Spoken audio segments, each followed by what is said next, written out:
Thank you for watching the Sustainability Chat. The Sustainability Institute is a 501c3 not-for-profit organization located in La Crosse, Wisconsin.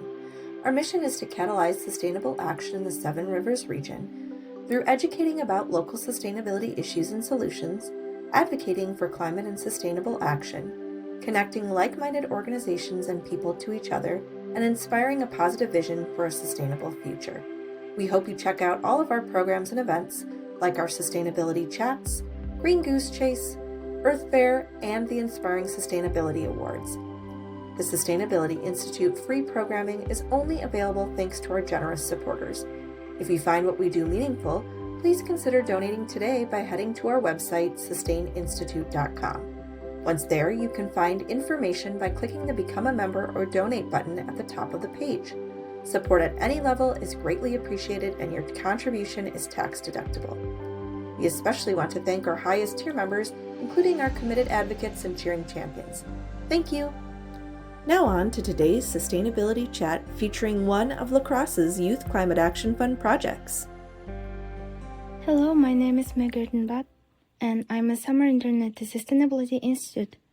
Today I am interviewing Mahlivanh and Ella to learn about their experiences participating in Youth Climate Action Project.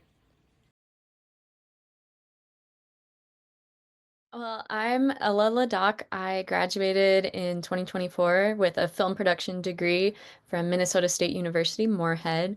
And I've been in the La Crosse area making a bunch of different short films, working with the La Crosse Film Academy, and working on the documentary we did for the Youth Climate Action Fund. My name is Mahlivanh. I graduated from Viterbo here in La Crosse a year ago with a BFA in theater, specifically acting. And I sort of came to the Film Academy from there. It was started by one of my professors there, so yeah, and we've been making films and getting the Academy ready for, its big opening. For me, the La Crosse Film Academy introduced me to the grant and was curious if I'd want to do a film for it. And I thought it was just such a cool idea because I didn't get a ton of environmental education as a kid. So I thought it'd be cool to be active in that community. I'm still young, but now that I'm a little bit older and try and get other young people involved. And I just wanted to see what the community was doing. And I thought, hey, if I can do it in a film and get a grant for it, like, why not? And it's been amazing.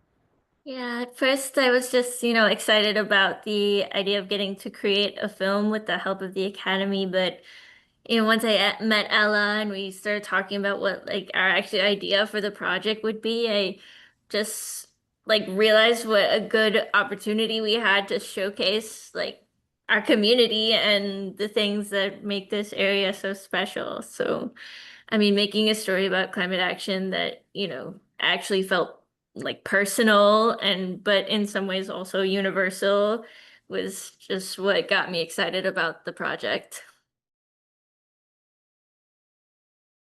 Yeah, this was kind of what brought us together, which is I'm so grateful for. We have a lot in common, so working on this project was really fun for me. Yeah, the La Crosse Film Academy brought us together to do this project, and we've been talking nonstop ever since. We've already worked on multiple films together, so.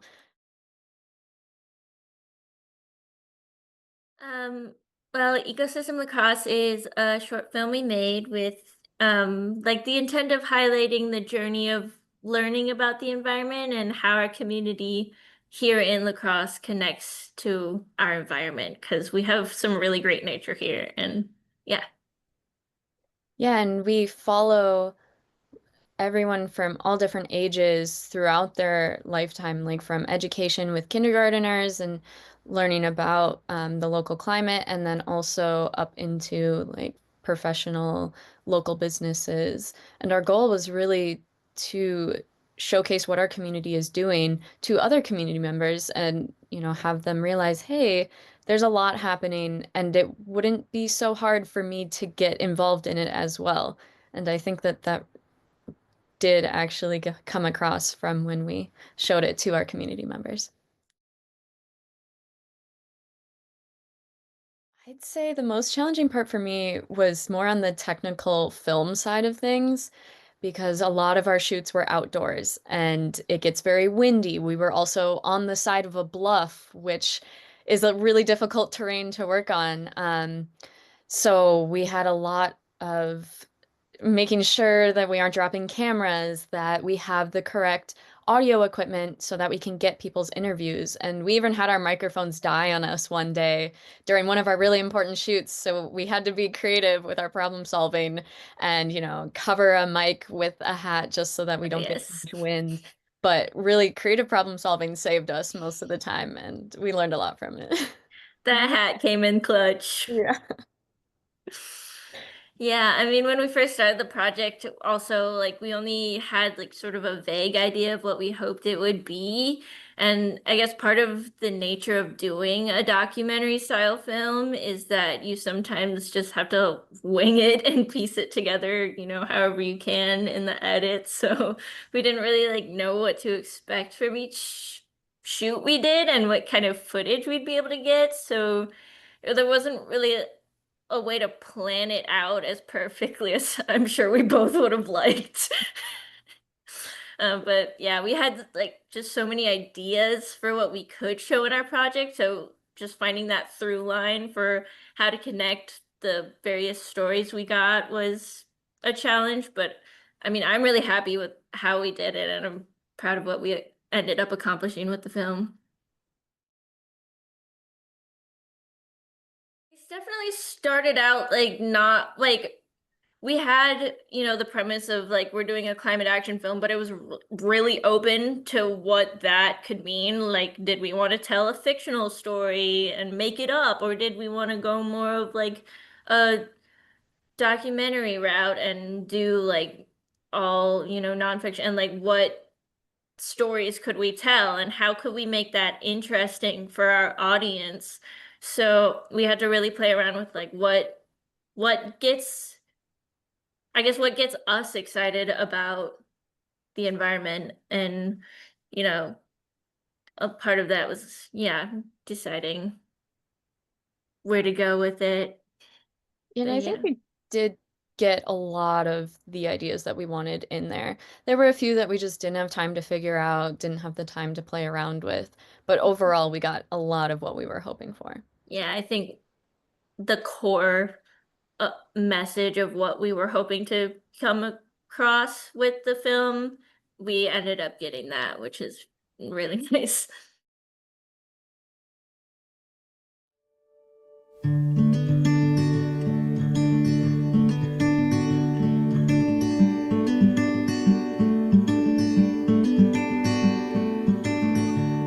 I'm the restoration coordinator in Mississippi Valley Conservancy. And I am a grow educator. My biggest goal for the club as a senior this year is just to build a culture of sustainability at Viterbo. Hello, we're doing a composting event. You don't have to be like in sustainability club to be sustainable.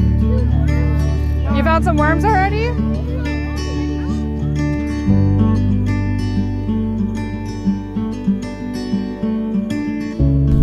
And that's another one that you can also collect. That's called prairie clover.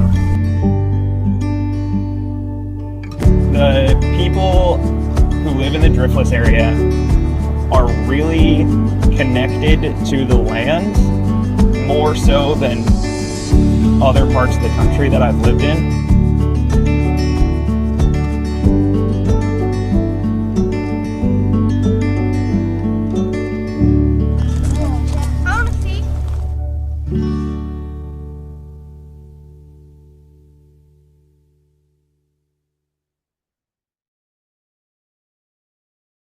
Yeah, so you saw we had the um a teacher from Grow Lacrosse who was there during our filming of at Summit Elementary, where Grow Lacrosse is doing their garden lessons, and then we had Peyton Lott at the Mississippi Valley Conservancy, and he was, you know, helping with the seed collection they were doing.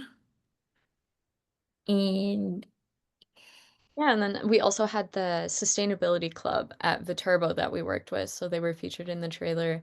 And then we had a few others that weren't featured in the trailer. We had the Central High School Environmental Sustainability Club that we worked with. And then we worked with Cooley Region Forestry. yeah, I've seen someone else. Just a lot of cool people and organizations. yeah, we got to, meet a lot of different people from the community. It was really great. And then, I mean, even in post-production, we also worked with a professional editor. Our editor, Doug, who helped us so much for this production. Like, we couldn't have gotten it done all without him. So, And then yeah. also Casey from the Sustainability Institute not only was a part of the film as someone we interviewed, but also has been helping a lot with, giving us places to show it, just inviting us to all these wonderful opportunities like this chat today too. So for me, it was just talking to all of these wonderful people and learning from them, even from the elementary schoolers, seeing how excited they were about growing their own food and bringing those lessons back to their own parents in their house, and um, then hearing just how that evolves as you get older was just really rewarding. So I was learning from every single one of the people that we talked to, and I loved it so much. Yeah, I mean, for me, it was talking to everybody and, being able to bring so many different people from the community together.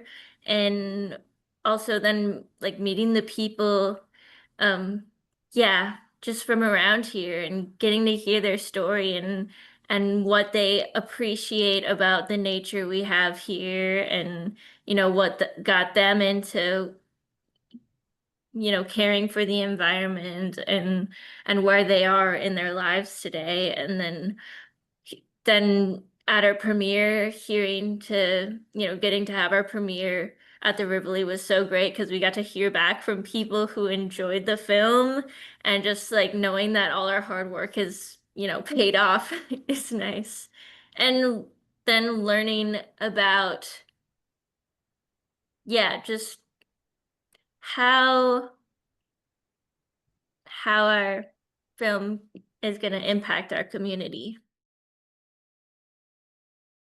So we just found out earlier this week that Ecosystem Lacrosse got selected to screen at the Red Cedar Film Festival in Menominee, in Wisconsin, so just an hour and a half or so away from Lacrosse, which is very exciting. It's the first festival that we've heard back from, so I think we're both planning on trying to make it up there, and it sounds like we might get to do some filmmaker Q&As. It's going to be really exciting. It's Correct me if I'm wrong, Mahlivanh, but I believe it's both of our first festivals that we're having something screened at. Yes, it is. So super exciting. I guess before this project, I guess I just wasn't really sure where my place was in fighting for the environment. Like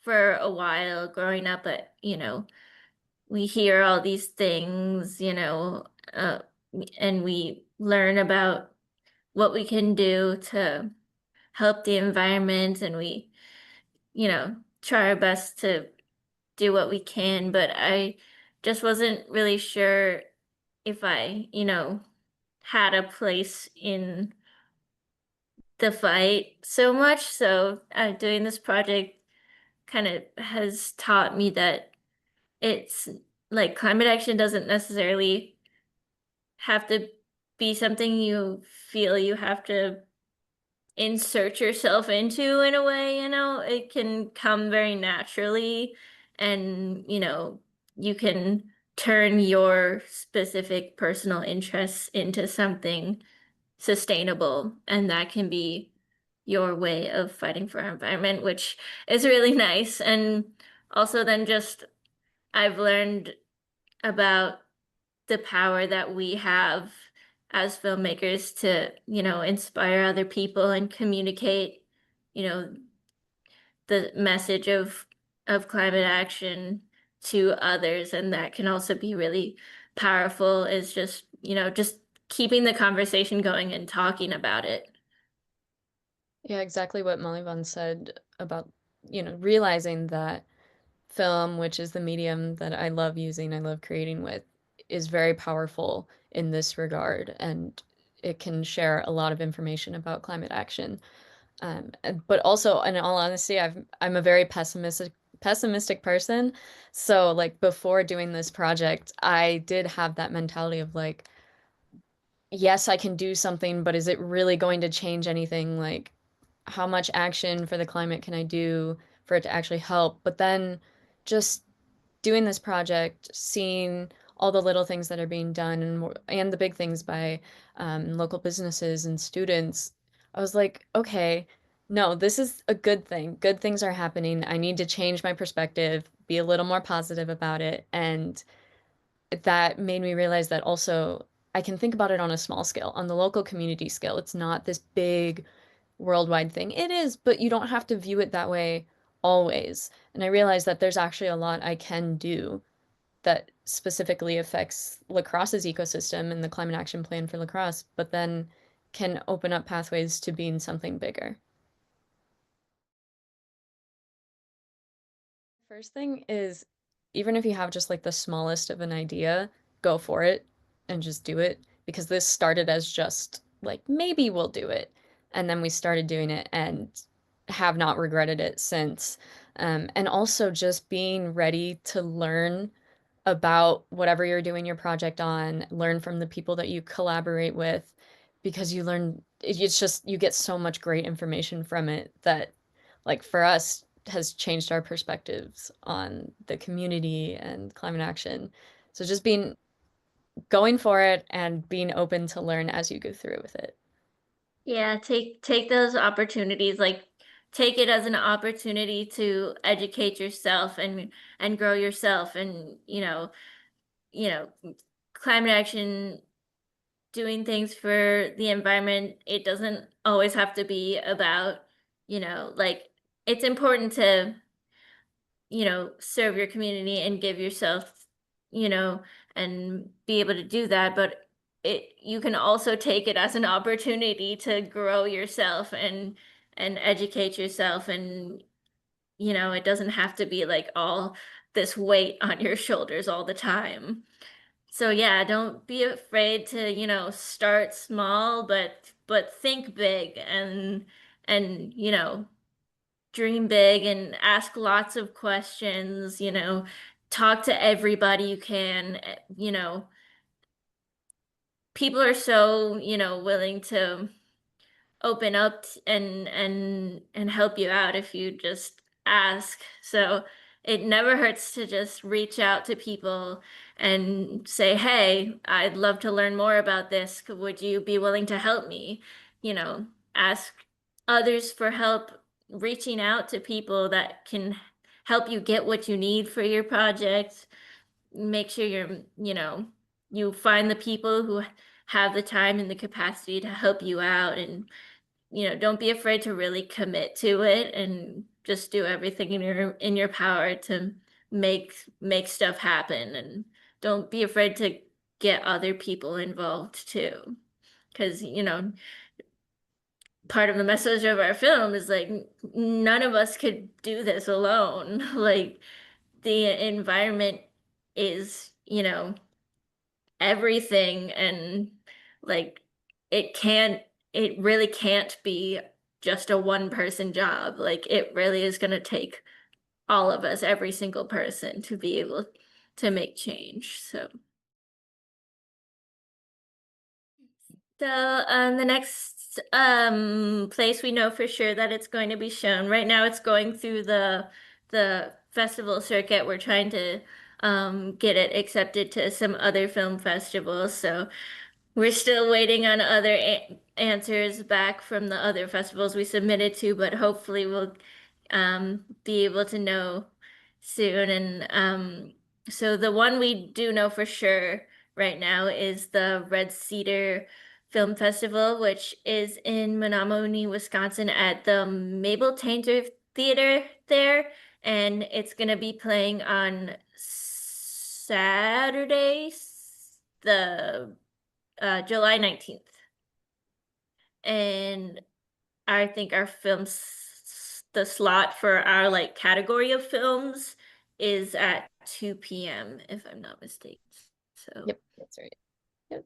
and then until we have shown at, all the film festivals we can, that's gonna be mainly the place where you can see it now, and then hopefully eventually it'll be available for, the all of the public to view online.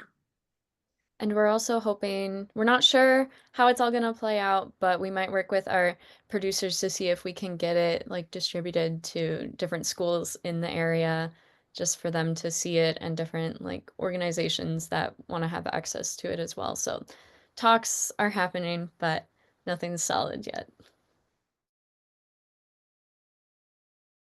Oh. We might, but I know someone else that's been working with the Film Academy also got a grant this past round and is going to be filming this summer. So there should be one coming out from a different filmmaker, but still from the La Crosse Film Academy within the next year, hopefully.